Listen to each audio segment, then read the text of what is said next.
Hello আসসালামু আলাইকুম প্রিয় দর্শক, সবাই নিশ্চয়ই অনেক ভালো আছেন। আজকে নতুন একটা ভিডিও নিয়ে আপনাদের সবার সামনে আবার হাজির হয়ে গেলাম। তো আজকে আমি আপনাদের সামনে রিভিউ করতে যাচ্ছি জয়রুমের একটা TWS হেডফোন, যেটির নাম হলো JR-TL6। আপনারা নিশ্চয়ই অনেক এক্সাইটেড এই ভিডিওটির জন্য। আশা করি আমার সকল ভিডিও আপনারা দেখবেন এবং আমার চ্যানেলটি সাবস্ক্রাইব করে আসবেন। তো চলুন আর দেরি না করে শুরু করা যাক। তো আমি বক্সটা খুলে দেখতে পাচ্ছি যে আমাদের যে কাঙ্ক্ষিত ডিভাইসটা সেটা চার্জিং কেবল সহ, এবং চার্জিং কেবলের যে ব্যাপারটা সেটা হলো USB-C টাইপ, অর্থাৎ ভবিষ্যৎ প্রজন্মের জন্য তারা কিন্তু USB-C অলরেডি দিয়ে দিয়েছে। তো আপনারা এটা খুব অনায়াসে ইউজ করতে পারবেন। এবার আসি হলো বক্সে, অর্থাৎ চার্জিং কেসটার মধ্যে পিছনেই কিন্তু চার্জিংয়ের পোর্টটা দেওয়া আছে। এভাবে আপনারা লাগিয়ে ইউজ করতে পারবেন। এটা যে কোনো সাইডে দিলে হবে। এখানে আপনারা 2 জোড়া এয়ার টিপস পাচ্ছেন, অর্থাৎ আপনারা যদি এয়ারবাডসের যে অনেকের কানের ছোট বড় বিষয় থাকে, তো সেটার জন্য আপনারা কিন্তু এগুলো দিয়ে অ্যাডজাস্ট করে নিতে পারবেন। এবং একটা ইউজার ম্যানুয়াল আছে যেটা আপনারা কখনোই পড়েন না, আমিও কখনো পড়ে দেখি নাই এই ইউজার ম্যানুয়ালটা। TL3-র যে মডেলটা এটা খুবই সুন্দর। আপনারা দেখুন এখানে কিন্তু ওপেন করলেই সাথে সাথে কিন্তু দেখা যাচ্ছে যে আপনার এটা কত % চার্জ আছে। সো এই যে চার্জিংয়ের ব্যাপারটা এটা কিন্তু খুবই দরকার, এটা আপনি ফোন দিয়ে দেখতে হয়। সো অনেক সময় ফোনে কিন্তু রাইটটা দেখায় না। তো আমি একটা রিভিউ করেছিলাম রিসেন্টলি, আপনারা দেখবেন যে আমার চ্যানেলে আছে অলরেডি। সো জয়রুম T03 Pro এবং ANC ভার্সন সেটাও আছে এবং এটাও পাবেন। এটা কিন্তু অনেক ভালো একটা সাড়া পেয়েছি আমি এটা থেকে, এটা আপনারা দেখে নিতে পারেন। এবং ছোট্ট 2টা এয়ারবাডস আছে, খুবই সুন্দর।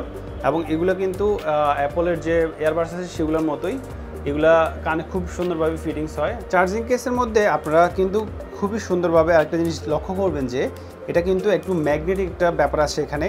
এটা কিন্তু আমি যদি একদম উল্টাপাল্টা করি তাহলে কিন্তু এই যে ইয়ারবাডসগুলো পড়ছে না, ঠিক আছে? এটা কিন্তু একদম মানে লেগে আছে এরকম।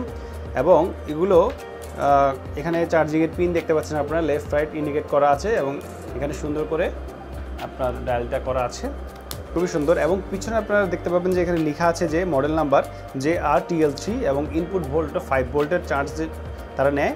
এবং ইয়ারফোনের যে পাওয়ার, আচ্ছা পাওয়ারের ব্যাপারে আমি আসি এবার। পাওয়ারের বলতে গেলে যে চার্জিং কেসটা আছে সেটার পাওয়ারের ক্যাপাসিটি হলো 300 mAh এবং প্রত্যেকটা ইয়ারবাডসের ক্যাপাসিটি হলো 40 mAh, অর্থাৎ এটা 300 mAh-এর একটা ব্যাটারিতে চলছে এই যে কেসটি, এবং আর বাকিগুলো এয়ারবাডস যেগুলো আছে সেগুলোতে 40 mAh আপনারা চার্জ অর্থাৎ ব্যাটারি ক্যাপাসিটি পাবেন। তো এবার আসি এটার সাউন্ড কোয়ালিটির উপরে। তো এটার সাউন্ড কোয়ালিটিটা কিন্তু অন্যান্য এয়ারবাডস থেকেও কিন্তু সম্পূর্ণ আলাদা। আমি কেন সম্পূর্ণ আলাদা বলছি, এটার কানে যদি আমি লাগাই, আপনাদেরকে লাগিয়ে দেখাই, এটা যদি কানে লাগাই এটার যে একটা এয়ারটাইট একটা ফিল হয়, এটা কিন্তু অন্যান্য এয়ারবাডসে হয় না। এটা সাউন্ড কোয়ালিটিটা খুবই মানে স্মুথ একটা সাউন্ড। মানে অন্যান্য হেডফোন যেগুলো হয় যে একদম লো কোয়ালিটির একটা সাউন্ড কোয়ালিটি হয়, সেটা কিন্তু এমন না। আপনাদেরকে বলি যে এটার বেসের যে বিষয়টা, এটা সম্পূর্ণ মানে এয়ার প্রুফ একটা বেস দেয়, এটা খুবই ভালো। এবং আমি বলবো যে T03 Proর খুব কাছাকাছি। আমি বলবো না T03 Proর সাথে এটা কম্পেয়ার করেন আপনারা, কারণ এটা T03 Proর কিন্তু দাম প্রায় 4000 টাকার মতো, এখন একটু কমেছে। বাট এইটার প্রাইসের যে বিষয়টা সেটা আমি লাস্ট টাইমে বলছি, একদমই ভিডিওর শেষে বলবো, সেই জন্য কিন্তু পুরো ভিডিও জুড়ে আপনার সঙ্গে থাকতে হবে। তো যাই হোক, সাউন্ড কোয়ালিটি বলতে গেলে যে আমি যখন এটা প্লে করার সাথে সাথে এটা হঠাৎ করে এমন একটা ফ্লেভার দেয় আমাকে যে আশেপাশে আর কিছুই নেই, শুধু আমি গানটা শুনতে পাচ্ছি, এরকম একটা ফ্লেভার পাই। আর আমি যখন এটাকে পুশ এবং কি অন করি, সেটার সময়টা খুবই ছোট, খুবই অল্প সময়। আর সাউন্ড কোয়ালিটি বলতে আমি যেটা বলবো যে গেমিংয়ের ব্যাপারে আপনি অনেকে জানতে চান, তো গেমিং কোয়ালিটির ব্যাপারে আমি যদি বলি, এটার গেমিং কোয়ালিটি যে সাউন্ড সেটা কিন্তু একটু লেগ করে, সেটা সত্যি কথা বলছি যে এটা খুবই লেগ করে। আমি বলবো যে এটা 5 সেকেন্ড অথবা 4 সেকেন্ডের মতো লেগ করে, কারণ আপনারা জানেন যে এটা ব্লুটুথ 5, তবুও কিন্তু এটা লেগ করে, কারণ এটা বিল্ড কোয়ালিটি এবং এটা কিন্তু নতুন যে স্মার্টফোনগুলো আছে সেগুলোর সাথে আসলে খুব অ্যাডজাস্টেবল আপনারা করতে পারবেন না।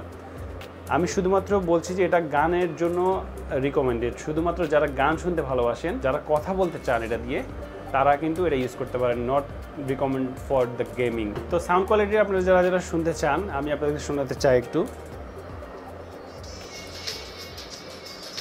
আপনারা নিশ্চয়ই অল্প হলেও শুনতে পাচ্ছেন আমার যে সাউন্ড কোয়ালিটি আছে সেটা। তো এটাই হলো আসলে TL3 সাউন্ড কোয়ালিটি। আমি একটা হেডফোন দিচ্ছি, কারণ দুইটা খুললে কিন্তু আসলে সাউন্ড করে ফেটে যাবে আর কি, এটা যেহেতু ছোটো মাইক। তো আমি আপনাদেরকে নিশ্চয়ই শোনাতে পেরেছি অল্প একটু। তো এটা মানে এয়ারটেল একটা ফিল দেয়, তো সেজন্য আসলে বেসটা খুব ভালো হয়। তো কানেক্ট করার জন্য প্রথমত ইন জেনারেল আপনারা যেটা করেন যে আপনারা ব্লুটুথ অপশনে যাবেন, ব্লুটুথ অপশনে গিয়ে এটা বক্সটা খুলে রাখতে হবে। বক্সটা খুলে রেখেই আপনারা দেখতে পাবেন যে এখানে কতটুকু চার্জ আছে, সেটা দেখেই আপনারা শুরু করে দিবেন আপনাদের কানেকশন। আপনারা জানেন যে ব্লুটুথ অন করলেই এখানে অটোমেটিক চলে আসবে, এটার কোনো বাটন নাই, হ্যাঁ, এটার কোনো বাটন বা অন্য এমন কিছু নেই। এটা শুধু বক্সটা ওপেন করলেই এখানে আপনারা পপ আপ দেখতে পাবেন। পপ আপ বলতে চাই আমি যে ব্লুটুথে লিস্টে দেখতে পাবেন আর কি, হ্যাঁ। এটা কিন্তু আসলে এই যে জয়রুম T03 Proর মতো কোনো পপ আপ দেয় না, এটা কিন্তু ম্যানুয়ালি আপনারা যেভাবে ব্লুটুথ কানেক্ট করেন সেভাবেই করতে পারবেন। তো এটা ইয়ে করেই আসলে প্রেস করলেই আপনারা কানেক্ট করে ফেলতে পারবেন। কানেক্ট করে আপনারা প্লাগ অ্যান্ড প্লের মতো আর কি গান শুনে ফেলতে পারবেন। ক্যাপাসিটির ব্যাপারে তো বললাম, এবার আসি হলো এটার চার্জিং টাইম এবং এটার ইউজেবিলিটির উপরে। এখানে আপনারা দেখতে পাবেন যে এটার বক্সের গায়ে লেখা আছে যে মিউজিক প্লেইং টাইম 3.5 আওয়ার্স এবং কল ডিউরেশন, অর্থাৎ আপনারা সেলুলার কল অথবা যে কোনো কলে আপনারা থাকতে পারবেন যে 3 আওয়ার্সের মতো, এবং চার্জিং টাইম অফ ইয়ারফোনস, অর্থাৎ প্রত্যেকটা ইয়ারবাডস চার্জ হতে সময় লাগে 1.5 আওয়ার্স। আপনারা কিন্তু একটা ছেড়ে আরেকটা ইউজ করতে পারবেন, দুটো ইউজ করতে হবে এমন কোনো কথা নেই। এরপরে আসেন যে আপনারা এটা কতক্ষণ ধরে চার্জ দিতে হয়, এটা কিন্তু আসলে 1.5 ঘন্টার মতো চার্জ দিলে হয়ে যায়, এবং এগুলো কিন্তু 24 আওয়ার্স স্ট্যান্ড বাই থাকে, অর্থাৎ সবসময় এগুলো অন করে রাখতে পারবেন। যত ইউজ করবেন এর উপর চার্জটা ডিপেন্ড করবে। অনেকের আছে যে ভাইয়া যে আধা ঘন্টা ইউজ করলাম, একটা বিপ দিল এবং অফ হয়ে গেল এরকম, কিন্তু এগুলো আসলে ডিপেন্ড করে হলে আপনি কতক্ষণ চার্জ দিচ্ছেন এবং এটার ব্যাটারির ক্যাপাসিটির উপরে। প্রোডাক্ট যত পুরনো হবে আপনি কিন্তু এটার ইউজেবিলিটি আস্তে আস্তে হারিয়ে ফেলবেন। তো আমি আপনাদেরকে রেকমেন্ড করতে পারি যে আপনারা এটা অবশ্যই নিতে পারেন, এবং আপনারা যারা অল্প বাজেটের মধ্যে ভালো জিনিস চান তাদের জন্য এটা অবশ্যই বেস্ট হবে। তো আরেকটা অপশন আছে, আপনারা T03 Pro নিতে পারেন, সেটাও ভালো। তো আপনারা ডেসক্রিপশন বক্সে এটার দাম জেনে যাবেন, এবং কি কোত্থেকে নেবেন, কীভাবে অর্ডার করবেন, সব কিছুই আপনারা পেয়ে যাবেন। এবং আশা করি আমার ভিডিও আপনার ভালো লেগেছে। সো আর দেরি না করে ভিডিওটি এখানে শেষ করতে হচ্ছে আজকে। তো সবাই ভালো থাকবেন, আমার চ্যানেলটি অবশ্যই সাবস্ক্রাইব করবেন। সবাই ভালো থাকুন, ধন্যবাদ সবাইকে।